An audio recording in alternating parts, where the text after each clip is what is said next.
Por isso, eu não creio que quem vem para a igreja no domingo, mas esteve na boate no sábado, não vai receber de Deus. Deus está procurando pessoas que tiveram real arrependimento e que a vida agora está mudada. Um dos trechos que mais me chama a atenção e que se identifica com o que Deus tem falado comigo é no capítulo 2, 3 de João, quando Jesus entra no templo. Amém? Quando ele entra no templo, porque muitas vezes nós temos que ter esse seguinte entendimento: quem precisa estar aqui mesmo é Jesus. Pastor Elano pode faltar, pastor Gilson pode faltar, mas Jesus não pode faltar no culto, amém? Jesus não pode faltar no meio da igreja, Jesus não pode faltar nos departamentos, sem menosprezar a figura dos nossos líderes. E dentro dessa situação, o que me chama a atenção naquela passagem, antes que eu entre na mensagem, é que quando Jesus entra ali, ele observa, você não precisa estar no livro de João, que ele vê muitas irregularidades dentro do templo, amém? Glória a Deus. Que se conhece a figura de Jesus perdoando, chorando, multiplicando, mas nessa particular situação se vê ele como nunca se viu nas Escrituras, com o chicote na mão.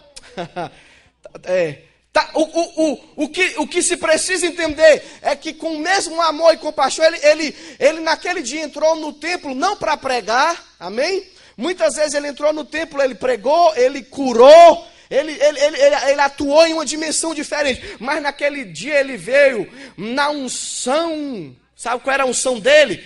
Do quebra-quebra. Porque Jesus vai entrar em muitos locais e vai começar a fazer um quebra-quebra tremendo antes dele operar. Diz a Bíblia que quando ele entra lá dentro da igreja estava havendo coisas ilegais. E eu quero que você se prepare, porque essa é uma estação, sabe o quê? Que Jesus vai entrar na tua vida, porque ele vai tirar tudo que é ilegal. Existem algumas coisas dentro da igreja hoje, pastores, que é ilegal e Deus vai tirar através de Cristo Jesus. Existem algumas programações, alguns líderes, alguns movimentos que é ilegal. Mas eu te garanto uma coisa: Deus vai regularizar essa situação para que ele possa nos dar passaporte do céu. Porque se não vir regular, não entra no céu. Diz a Bíblia que ele entra lá e com o chicote ele bate e vira a mesa. Essa é uma estação que Deus vai virar a mesa na tua vida. E diz que quando ele começa a virar a mesa, tudo que estava ilegal, pessoas que estavam ali fazendo coisas ilegais começam a correr. Eu quero que você se prepare, porque Deus vai selecionar os teus amigos agora também, amém?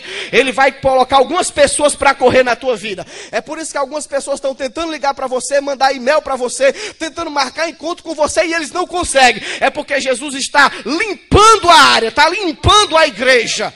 Portanto, eu quero te falar, existem pessoas hoje dentro da igreja, eu vou falar isso aqui bem forte, pastores. Existem pessoas hoje dentro da igreja que se elas saírem, não chorem. A igreja entendeu? Existem pessoas dentro da igreja que se elas saírem, não chorem. É Deus limpando. É Deus limpando. Todos aqueles que estão com irregularidade e enganando dentro da casa de Deus. Porque hoje em dia, se nós pensarmos e analisarmos, Jesus entra ali para trazer chicote. Aquilo ali para mim literalmente foi um culto de doutrina. Em que ele falou: eu não vim curar, eu não vim pregar. Aliás, eu não vou quase nem falar. Hoje eu vou só agir. E ele começa a fazer um reviravolta dentro do templo. Quando ele começa a fazer aquilo, os fariseus, os saduceus, os homens da época olharam e falaram assim: o que é que está havendo? E Jesus, naquela situação, ele fala assim: olha, derruba esse templo e em 3 dias eu levanto de novo. A declaração dele é forte, porque a Bíblia fala que ele não estava falando do templo o quê? Ele estava falando do seu corpo. Os homens olharam e falaram assim: bem, nós passamos anos para levantar, e agora você me diz que em 3 dias vai erguer de novo? Eles não entendiam que Jesus não estava falando do aspecto geográfico, e sim do aspecto físico. Eles entenderam da forma errada o que Jesus estava passando. Jesus estava dizendo para eles o seguinte: o maior ataque da vida dele, que seria a crucificação. O que Jesus estava mostrando é o seguinte, que no maior ataque que ele fosse sofrer na vida dele, quando muitos pensassem que ele ia morrer e ficar enterrado, ele ia levantar mais rápido do que eles pensavam. Porque esse é um momento em que eu preciso falar para algumas pessoas, próxima vez que o inimigo te atacar, você vai levantar mais rápido do que ele pensava. Glórias a Deus. Eles disseram, demoramos como que em 3 dias, mas eles não entendiam que ele estava falando do próprio corpo. Em outras palavras, Jesus estava lhe mostrando que o espírito dele iria levantar de uma forma triunfante depois de 3 dias. Depois de 3 dias de dor, de padecer, de sofrer, sangue ser derramado, 7 cantos, em 7 locais ele sangrou até a sua morte. 7 locais Jesus sangrou. 7 locais ele sangrou. E a Bíblia fala que durante todo aquele processo em que ele ia sangrando, ele ia liberando alguma bênção para nós. E depois de ter sangrado 7 vezes, ele ainda em 3 dias se levanta rápido. Em outras palavras, Jesus está nos dando uma lição que, depois de tudo que ele padeceu, não esperavam ver ele em pé de novo. Como muitas pessoas que estão aqui, e o que você passou em 2007, muita gente não cria que você fosse se levantar de novo. Mas demorou menos do que você e algumas pessoas esperavam, e Deus te pôs de pé de novo. É o que ele falou, em 3 dias eu estou em pé de novo. Isso é importante mostrar à igreja. Por que eu quis abrir com isso? Porque tudo que vai acontecer dentro da igreja, quem vai fazer é Jesus Cristo. É Ele que vai realizar. É Ele que vai transmitir aos nossos corações. É Ele que vai, de uma forma tremenda e maravilhosa. Tudo que a igreja, muitos de nós precisamos, vamos passar por um processo de substituição também. É importante isso. Se eu tivesse falado dos 7 locais onde ele sangrou, um dos locais que mais me chamou a atenção foi quando seu suor se torna em gotas de sangue. Quando o suor dele se torna em gotas de sangue. Isso é muito relevante, por quê? Porque todos nós sabemos que uma maldição foi colocada a nós lá no Éden. Que dizia o quê? Que o homem, para ele conquistar algo, ele só iria conquistar depois que caísse o quê?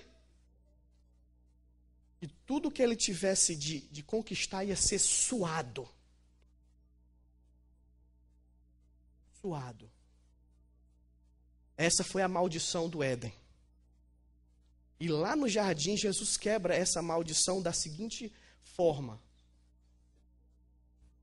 A Bíblia fala que o seu suor se transforma em sangue. Aleluia. Todos nós sabemos que é pelo sangue que nós temos vitória. O que Jesus estava mostrando ali é 2 coisas altamente importantes. E naquele momento, quando o suor dele transforma em sangue, houve uma substituição. E todos nós sabemos que ali no jardim, ele teve uma grande vitória no jardim. Isso simboliza o quê? Que lá no Éden, Adão perdeu uma vitória dentro do jardim, quando ele caiu. Mas Jesus não, no jardim ele venceu. Por isso que foi importante ele voltar para um jardim, para dizer, Satanás, de onde tu derrubou o homem, eu vou levantar ele de novo. E naquele momento, quando o suor dele transforma-se em sangue, Jesus estava nos dando vitória e quebrando maldições nas nossas vidas. E eu quero que você entenda uma coisa, que o que me chama a atenção naquele ponto é, o suor simboliza a força, o trabalho, o sangue a graça, amém? O suor, o sangue, suor e sangue, fala que foi convertido. Muitas pessoas estão aqui essa noite e você tem suado para atingir certas vitórias, amém? Mas eu vim pelo Espírito Santo dizer que esse ano Deus vai substituir o teu suor pelo sangue. Que tem coisas que você vai receber que não foi porque você suou, foi por causa do sangue que foi derramado. Eu quero que você entenda essa noite que quando o sangue começou, ali começou um processo diferente a acontecer. Por isso que eu quero que você olhe para o seu vizinho e diga assim: você vai suar, mas vai ter vitória. Pode falar para ele. Você vai suar, mas vai ter vitória em nome de Jesus. Quando você trocar o suor pelo sangue, é a hora que vai entrar um novo ciclo de vitória na sua vida. Muitos de nós temos tentado com as próprias mãos, Jean, mas se a gente tentar um pouquinho com o sangue, é aí onde Deus vai dar vitória. Muitos de nós temos tentado pela força e a vontade, mas Deus me chamou aqui para falar para pelo menos 20 pessoas. É agora a hora do sangue cair, porque quando o sangue cair, tudo que a força não deu, o sangue vai conquistar. É importante a igreja entender que é tudo em Jesus Cristo. E agora, quando eu entro dentro do trecho, Jesus simplifica toda essa situação dizendo: sou eu que vou fazer. Não preocupa. Sou eu que vou fazer. Sou eu que vou agir. Sou eu que vou mostrar. E a Bíblia fala agora no trecho do capítulo 15, entre Marcos e Mateus. Eu vou ficar com Mateus, porém eu vou precisar de um detalhe que Marcos me dá no decorrer dessa mensagem. Mulher cananeia simboliza para mim uma mulher que entendia ou sabia que para se vencer no processo de interceder se precisava ter perseverança.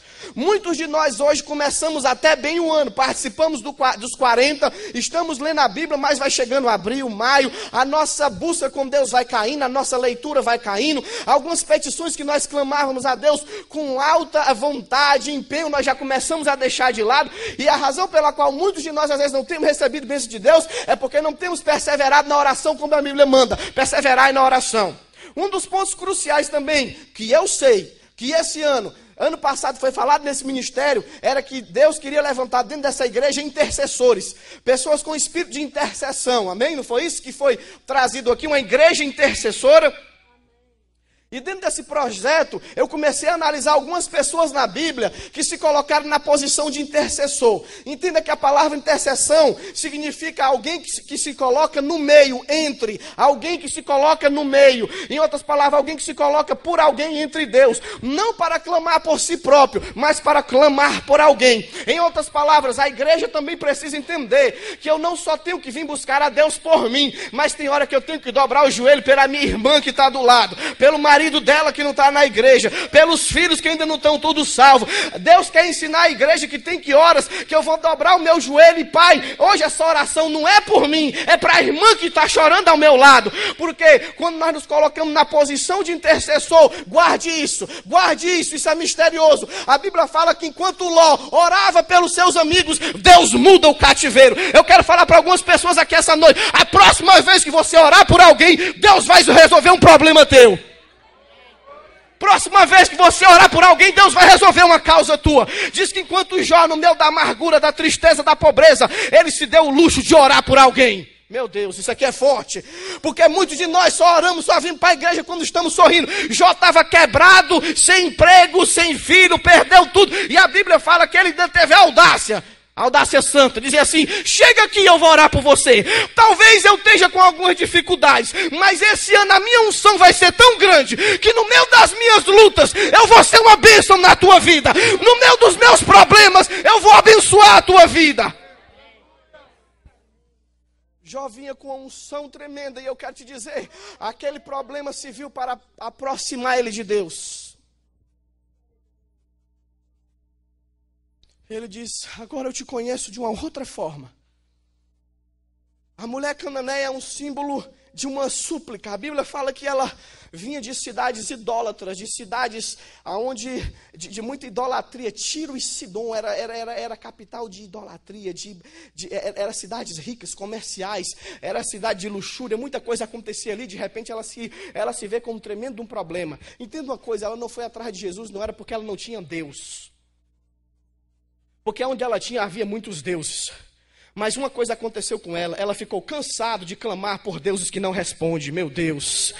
Porque tem momentos na vida que a gente tem que tomar uma postura e dizer, eu estou cansado de viver em religiões, em seitas, em certas situações que não mudam a minha vida, eu preciso de Jesus. Eu estou cansado até de igrejas que tem placa dizendo que Deus está lá dentro e Deus nem está lá dentro, eu preciso de mudança. Ela olhou por todos os lados e viu, olha, eu estou cansado só de clamar, eu preciso de uma atuação na minha vida, eu preciso que algo realmente aconteça. E diz a Bíblia que ela deixa tudo e vai atrás de Jesus.